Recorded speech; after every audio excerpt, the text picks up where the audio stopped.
Di sebuah desa kecil bernama Desa Karangmulia yang dikelilingi hutan lebat dan perbukitan hijau, tinggallah seorang petani sederhana bernama Pak Sabto. Lelaki berusia hampir 50 tahun itu dikenal ramah dan rendah hati. Setiap hari, dengan caping lusuh di kepala dan sarung melilit pinggang, ia menggarap ladang kecil peninggalan orang tuanya. Ladang itu tak seberapa luas, hanya sebidang tanah setengah hektar di pinggiran hutan yang rimbun.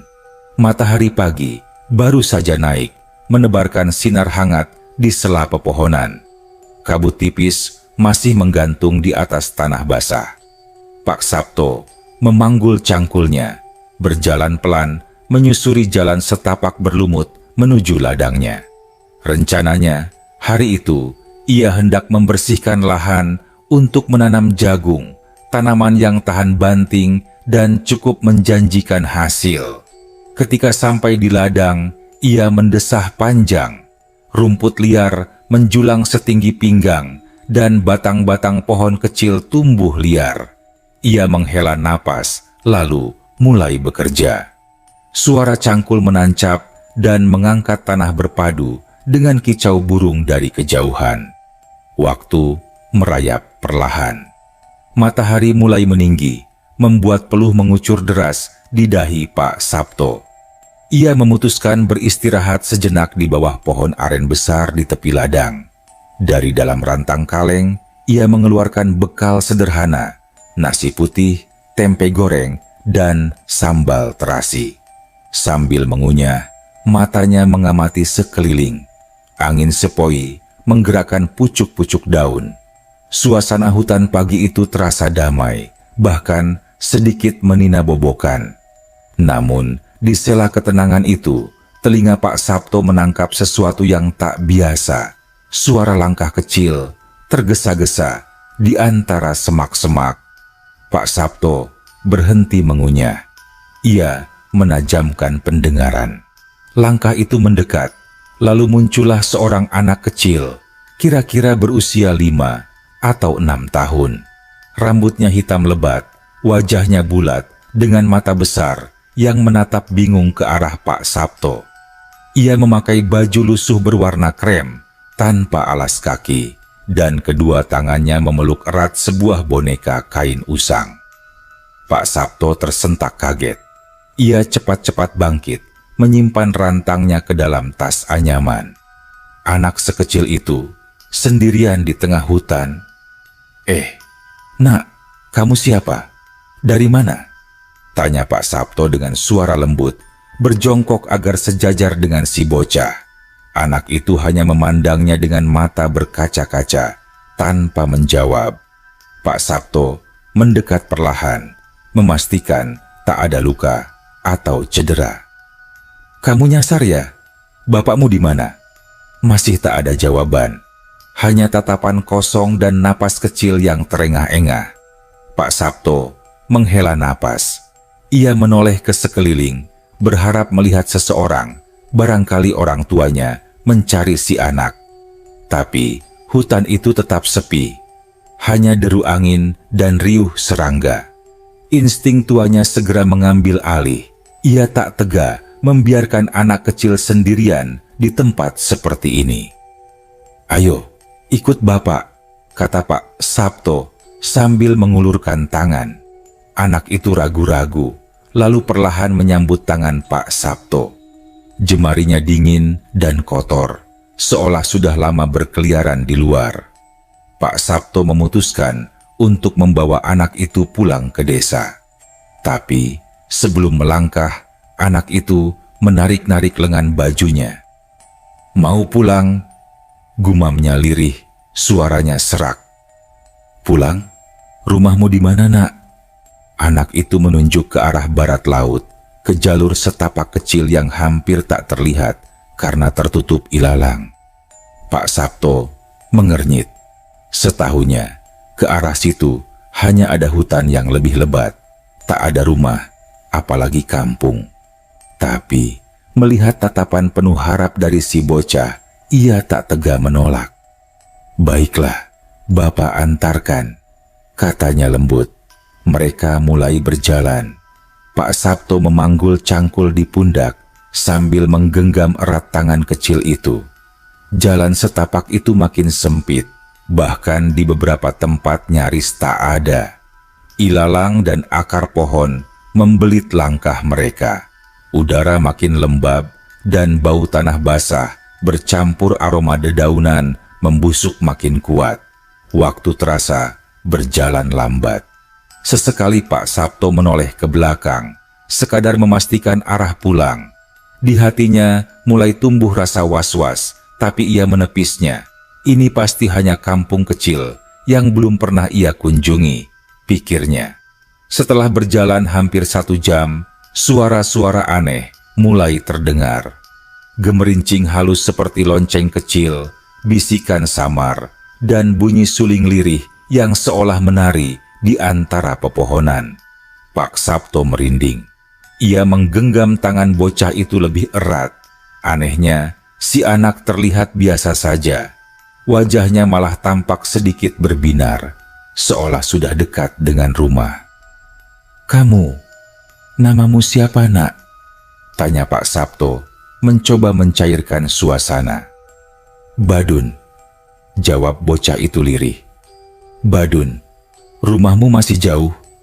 Badun hanya mengangguk pelan. Mereka terus berjalan, menembus hutan yang seakan makin aneh.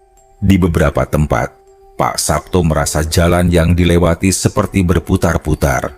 Pepohonan terlihat sama, batu-batu besar berlumut pun tampak berulang. Ia sempat ragu, apakah ia sedang tersesat. Namun, sebelum sempat berpikir lebih jauh, Pak Sabto melihat sesuatu yang membuatnya terpana. Di kejauhan, di balik deretan pohon beringin besar, tampak sebuah kampung kecil. Rumah-rumah panggung dari kayu berdiri rapi, cat-catnya masih baru dan bersih.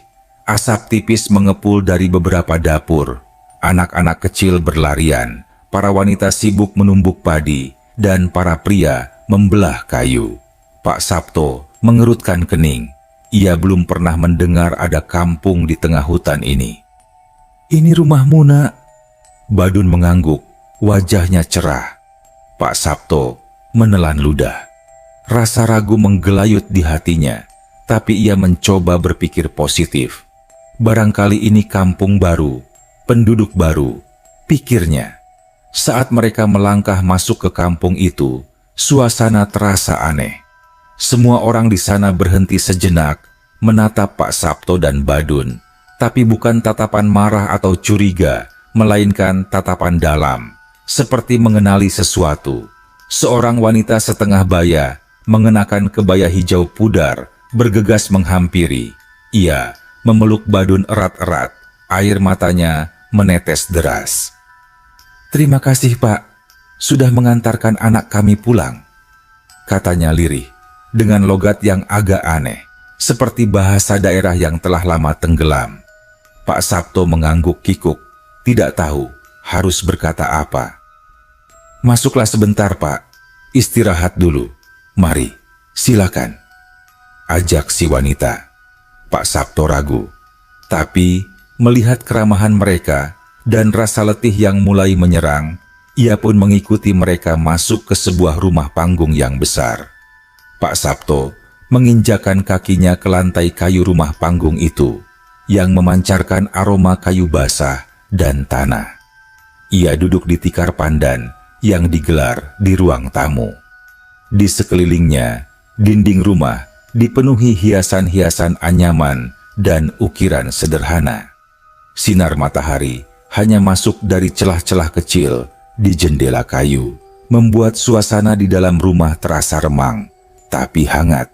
Seorang lelaki tua berwajah teduh muncul dari balik bilik, mengenakan baju lurik dan ikat kepala. Ia menghampiri Pak Sabto sambil tersenyum ramah. "Selamat datang, Pak. Saya Pak Karsa, kepala kampung ini," katanya sembari menjabat tangan Pak Sabto dengan erat. Pak Sabto membalas jabatannya, agak canggung. "Saya Sabto, Pak, dari Karangsari. Tadi saya ketemu anak ini di ladang saya. Dia tersesat." Pak Karsa mengangguk-angguk pelan. Tatapannya dalam, seolah memahami lebih banyak dari yang dikatakan. "Kalau bukan karena kebaikan hati Bapak, mungkin anak kami belum tentu bisa kembali," katanya penuh rasa terima kasih.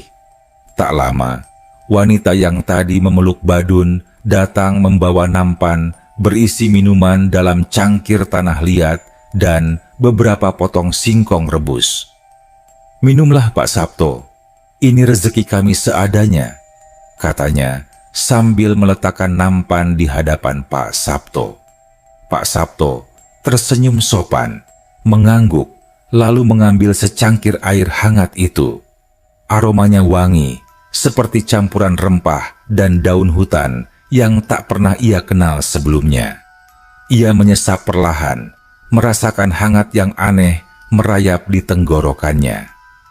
"Maaf, Pak Karsa," kata Pak Sabto ragu-ragu. "Saya baru pertama kali tahu ada kampung di tengah hutan ini." Pak Karsa tertawa kecil, suaranya berat namun menenangkan.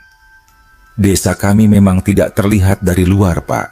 Sudah dari dulu kami hidup di sini, tersembunyi di balik hutan," katanya. Nadanya mengambang, seperti menyimpan rahasia besar. Pak Sabto mengangguk-angguk, meski pikirannya penuh tanya. Namun, ia memilih diam, tak ingin berprasangka. Sambil menikmati singkong rebus, matanya mengamati kehidupan kampung itu dari celah jendela. Ia melihat anak-anak kecil berlarian sambil tertawa. Para wanita membawa tempayan dari kayu, dan para lelaki sibuk menyiapkan kayu bakar. Tapi, ada sesuatu yang janggal. Semuanya bergerak dengan irama yang teratur, hampir seperti tarian. Tak ada suara teriakan, tak ada amarah. Semua tampak terlalu sempurna.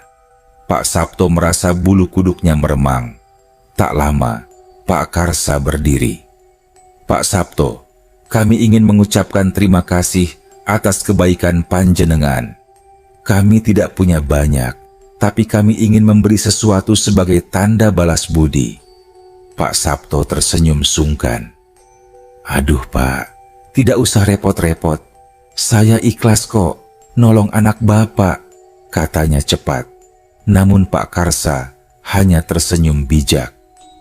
"Anggap saja, ini rezeki dari alam, Pak Sabto," katanya. Lalu melambaikan tangan ke arah seorang lelaki muda. Lelaki itu membawa sebuah bungkusan kecil yang dibalut kain putih bersih. Ia menyerahkannya kepada Pak Sabto dengan hormat. "Ini Pak, simpan baik-baik. Jangan dibuka sebelum sampai rumah." Pak Sabto menatap bungkusan itu ragu. Rasanya berat, meski bentuknya tak terlalu besar. Ia menerima dengan dua tangan, menahan rasa penasaran yang membuncah. "Terima kasih Pak, tapi ini apa ya?" tanyanya pelan. Pak Karsa tersenyum, tak menjawab langsung. "Pak Sabto akan tahu nanti. Sekarang, sebaiknya panjenengan segera pulang. Hari makin sore." Pak Sabto mengangguk, meski hatinya penuh rasa ingin tahu. Ia menoleh ke arah Badun yang kini duduk di pangkuan ibunya, melambaikan tangan kecil ke arahnya.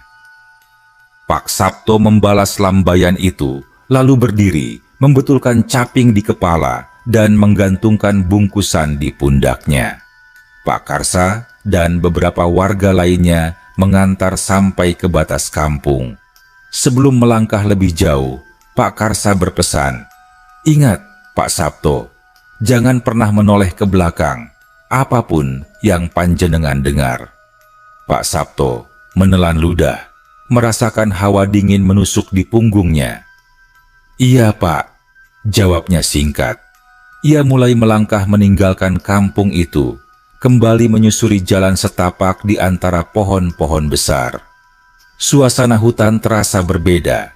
Angin berdesir lembut di telinga, membawa bisikan samar yang kadang menyerupai suara anak kecil memanggil namanya. "Pak Sabto."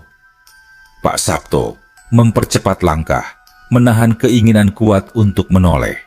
ia teringat pesan Pak Karsa. "Pak Sabto."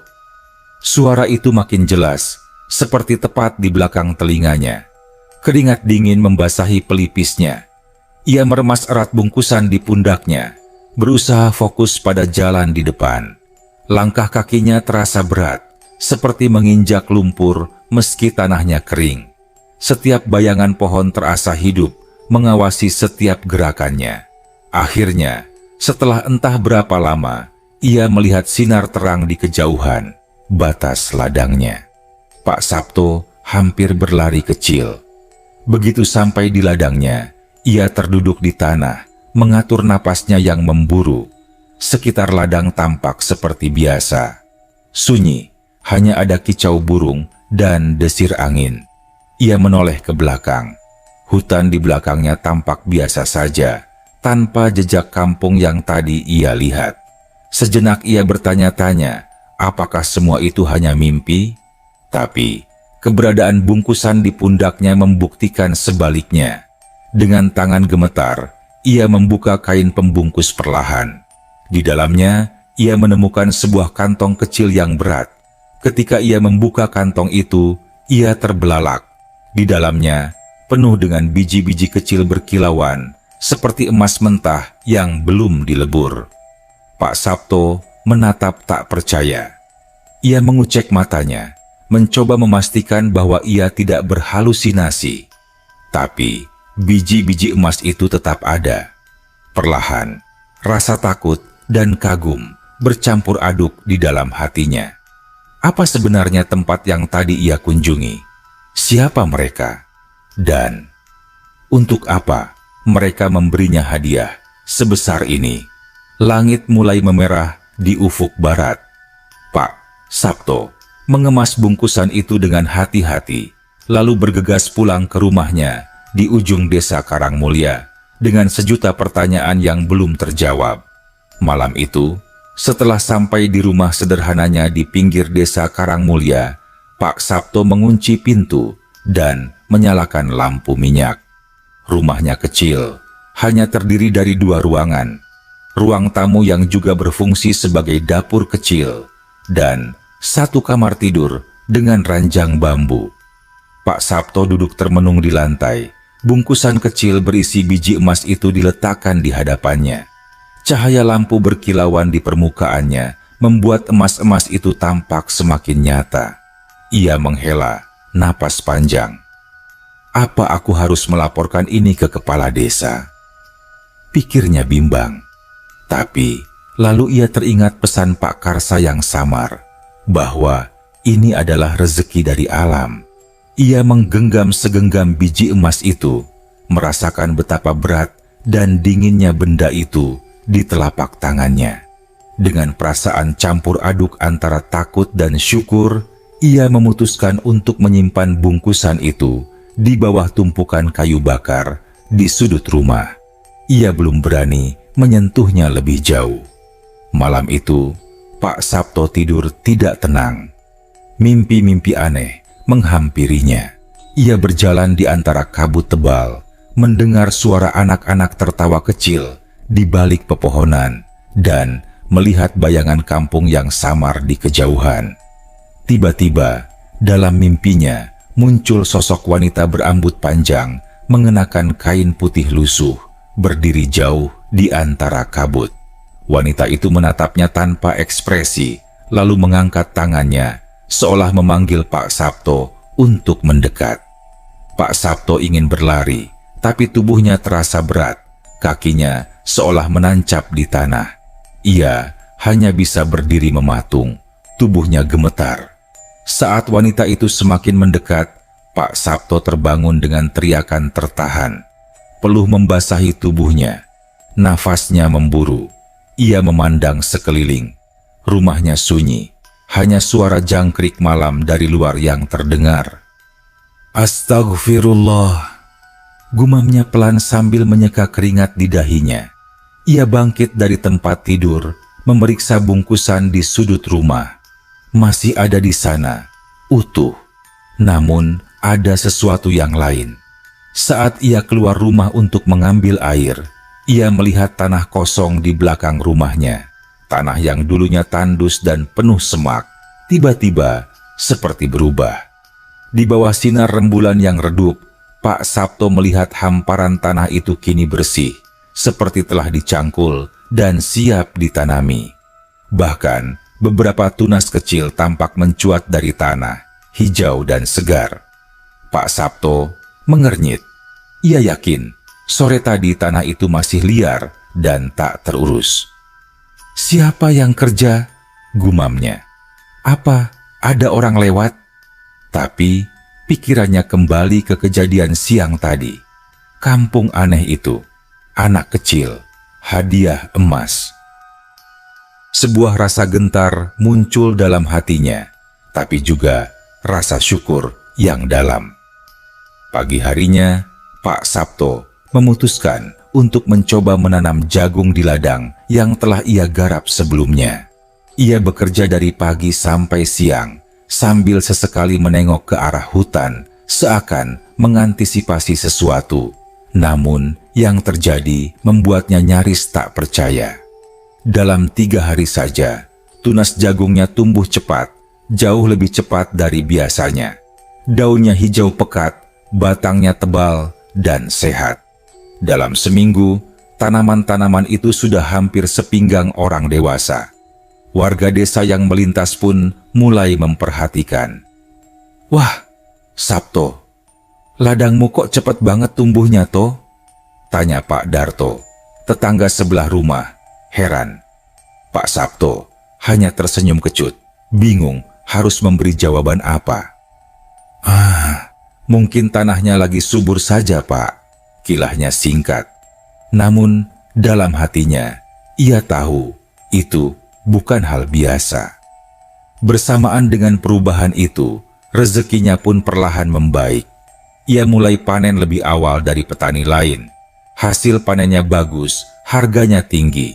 Bahkan, beberapa orang dari desa sebelah mulai datang untuk membeli bibit darinya.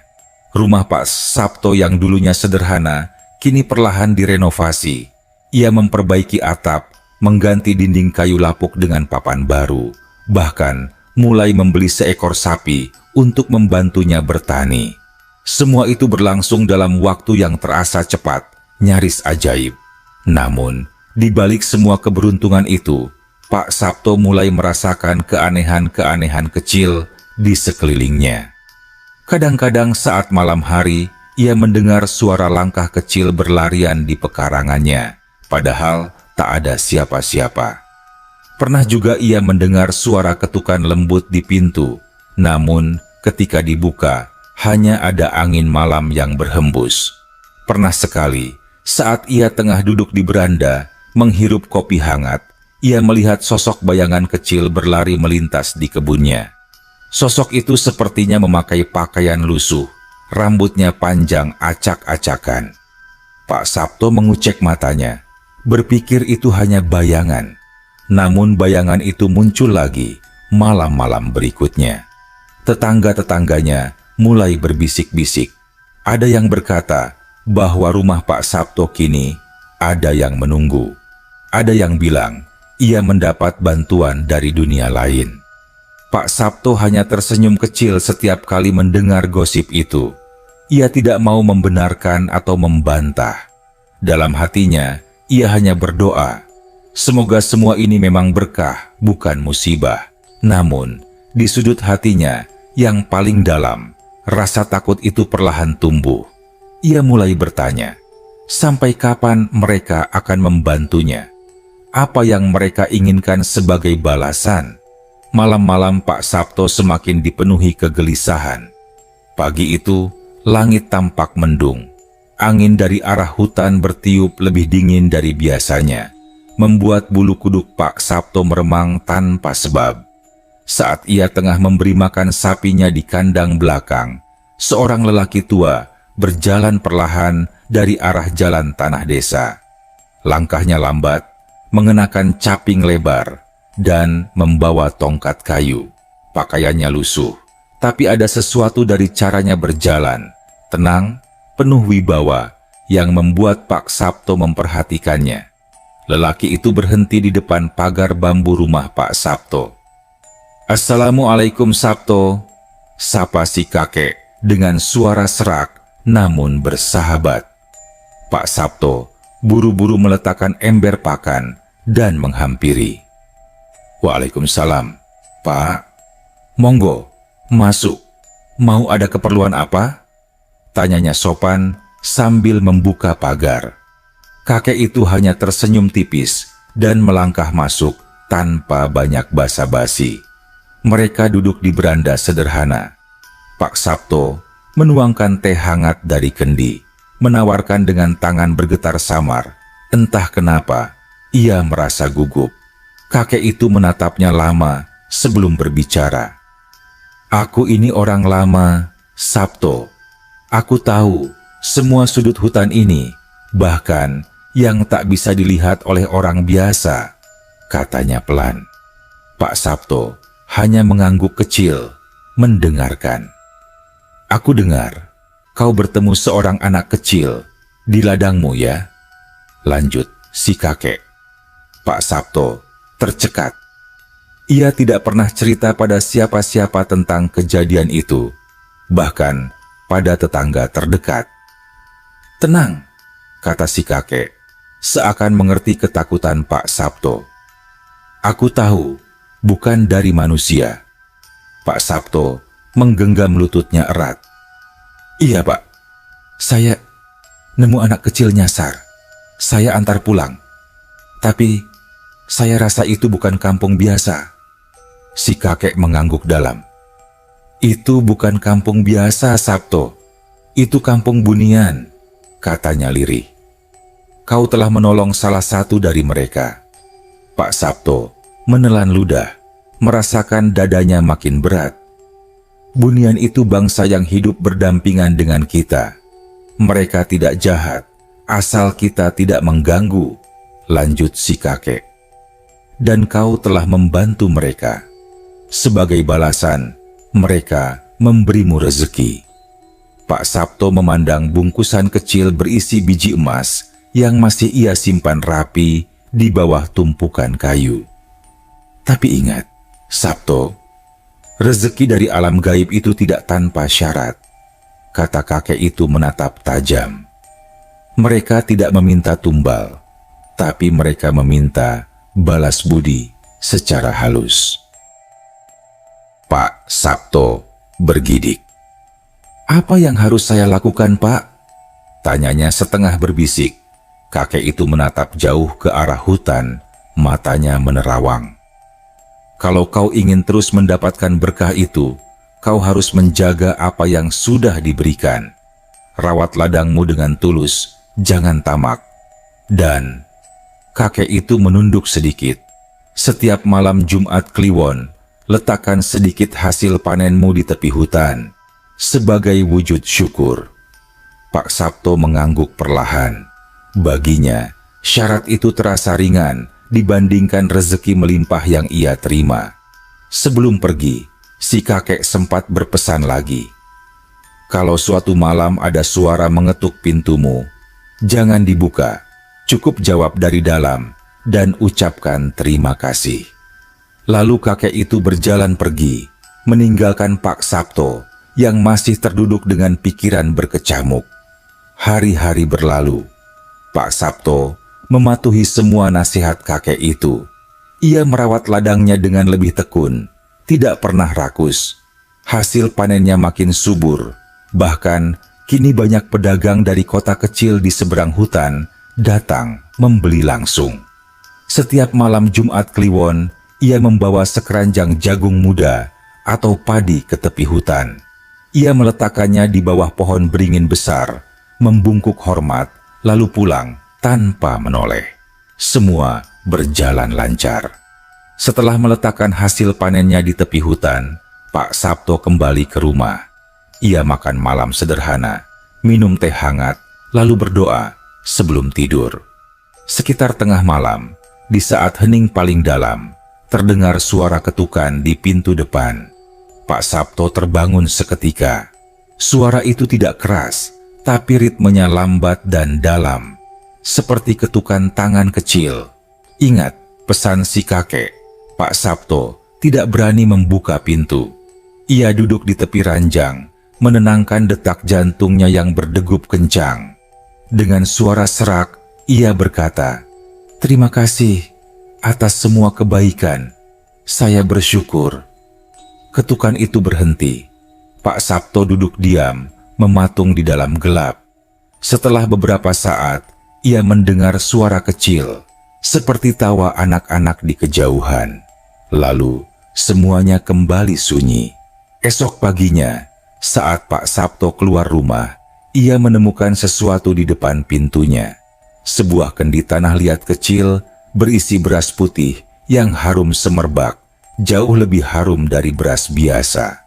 Ada juga setangkai daun berwarna keemasan, mengkilap di bawah sinar matahari pagi. Pak Sabto membawa kendi itu masuk, membungkuk hormat di ambang pintu, lalu menyimpannya baik-baik. Sejak hari itu, rezeki Pak Sabto semakin membaik. Bukan hanya ladangnya yang subur, tapi hewan ternaknya pun beranak pinak dengan cepat. Namanya mulai dikenal di desa-desa sekitar. Banyak yang datang belajar bertani padanya, mengagumi keberhasilan yang tampak begitu alami. Padahal, semua bermula dari satu pertemuan aneh di tengah hutan. Namun, Pak Sabto tetap rendah hati. Ia selalu mengingat asal-usul rezekinya, menjaga sikap, dan tidak pernah lupa berterima kasih saat mendengar ketukan di malam hari. Namun, di balik semua itu, satu pertanyaan tetap menghantui pikirannya. Apakah ia benar-benar bebas, atau sebenarnya ia kini terikat oleh dunia yang tak terlihat? Beberapa bulan berlalu sejak kejadian malam itu. Pak Sabto kini menjadi sosok yang dipandang di desa Karangmulya. Banyak yang datang meminta nasihat soal bertani, beternak, bahkan ada beberapa warga yang minta air dari sumur Pak Sabto karena katanya air itu membawa keberuntungan. Namun, jauh di lubuk hatinya, Pak Sabto merasa ada sesuatu yang berubah di sekitarnya. Sesekali, saat bekerja di ladang, ia merasa seperti diawasi. Suasana ladang yang dulunya hangat kini sering terasa dingin mendadak, walaupun matahari bersinar terik. Suatu sore, saat Pak Sabto mencangkul, ia mendengar suara tawa anak-anak di balik semak. Tawa kecil, mirip suara badun dulu. Tapi, ketika ia menoleh, tidak ada apa-apa di sana. Hanya ilalang yang bergoyang pelan, ditiup angin yang tiba-tiba menjadi dingin. Pak Sabto mencoba mengabaikannya. Ia berusaha berpikir positif. Mungkin cuma angin, gumamnya. Namun, malam harinya, kejadian aneh kembali terjadi. Saat ia hendak tidur, lampu minyak di ruang tengah tiba-tiba padam sendiri. Padahal tidak ada angin, semua jendela tertutup rapat. Pak Sabto menyalakan kembali lampu itu, berdoa dalam hati. Baru saja ia hendak memejamkan mata, terdengar suara berlari kecil di teras rumah. Seperti langkah kaki anak-anak, riang namun juga aneh. Karena tidak semestinya ada anak kecil berlarian malam-malam begini. Ingat pesan si kakek, Pak Sabto memilih untuk tidak keluar. Ia hanya menarik selimut sampai ke dagu, memejamkan mata rapat-rapat sambil terus berzikir dalam hati. Besok paginya, ketika membuka pintu, ia menemukan jejak-jejak kaki mungil di tanah basah depan rumah. Jejak itu kecil sekali, tidak seperti jejak anak manusia biasa. Lebih menyerupai jejak kaki, makhluk kecil dari cerita-cerita tua. Pak Sabto mulai merasa resah. Ia ingat pesan si kakek, bahwa rezeki dari mereka harus dijaga dengan syukur dan kesadaran penuh. Jangan tamak, jangan lalai. Namun, tanpa ia sadari, makin hari tamu-tamu dari desa tetangga datang membawa banyak hadiah, karung beras, alat pertanian, bahkan ada yang menawarkan tanah tambahan untuk dikelola. Pak Sabto yang dulu hidup sederhana, kini mendadak menjadi orang berada di desa kecil itu. Sebagian kecil hatinya merasa bangga. Tapi, di sudut lain, Pak Sabto tahu, semua ini bukan murni hasil keringatnya sendiri. Ada sesuatu yang ikut campur. Dan malam-malam yang semakin sunyi itu menjadi pengingatnya. Suatu malam, tepat saat bulan purnama, terdengar ketukan di pintu belakang. Berbeda dari sebelumnya, ketukan ini lebih berat, lebih dalam. Seolah yang mengetuk bukan tangan kecil, melainkan tangan tua, kasar. Pak Sabto bergidik. Ia menahan napas. Ketukan itu terdengar lagi. Dengan bergetar, ia mengucap salam dan terima kasih dari dalam, tanpa membuka pintu. Namun kali ini, tidak ada suara tawa kecil. Tidak ada keheningan manis. Yang terdengar justru suara desahan panjang. Berat, menyeramkan. Seperti seseorang yang kehabisan napas. Pak Sabto hampir saja pingsan ketakutan. Ia memaksakan diri membaca ayat-ayat suci sampai fajar menyingsing. Ketika matahari mulai muncul, ia memberanikan diri membuka pintu belakang. Di tanah, ia menemukan sesuatu yang membuatnya lemas. Sebuah boneka kecil dari jerami, berbentuk manusia, tergeletak di atas daun pisang. Di dada boneka itu, tertusuk duri pohon salak, dan di sebelahnya ada tulisan samar dari tanah. Jangan lalai. Pak Sabto terduduk di tanah, keringat dingin membasahi tubuhnya. Suatu sore, setelah memandangi ladangnya, ia memutuskan untuk pergi ke tepi hutan.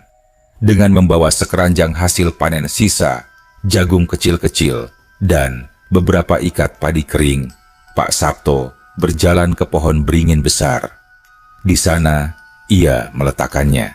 Ia membungkuk dalam, menahan air mata. Dengan segala kerendahan hati, saya mohon maaf. Saya khilaf. Saya lupa diri.